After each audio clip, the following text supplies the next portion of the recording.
Les motards ont des valeurs de solidarité, des valeurs qui se sont ressenties lors de la fête de la moto. Les Bouffroutes, association organisatrice, ont convié les rescapés pour les aider à financer leurs projets humanitaires. À la recherche du mécénat, du partenariat, des sponsors, de l'aide financière, enfin tout ce qu'il est possible. Et donc elle se démène bec et ongle pour trouver des sous, le moindre euro compte.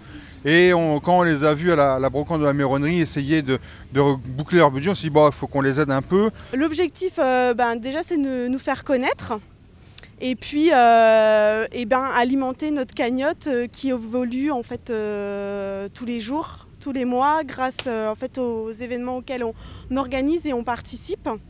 Et puis les sponsors qui nous suivent, qui nous ont déjà donné pour atteindre aujourd'hui la moitié de notre objectif d'inscription.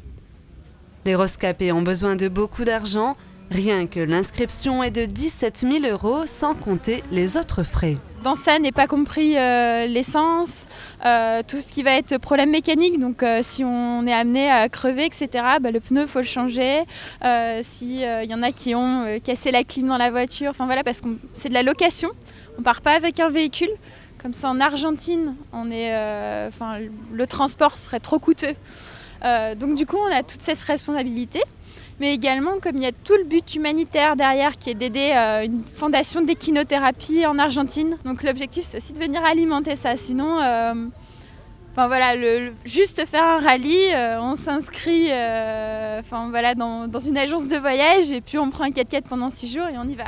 Il reste 7 mois avant le début du trophée Rose des Andes. Si vous souhaitez les soutenir, vous pouvez consulter leur page Facebook. Un lien vous guidera vers le site participatif Litchi, une cagnotte qui a grimpé ce week-end grâce à la fête de la moto. Les Bouffroutes leur ont reversé les entrées des structures gonflables.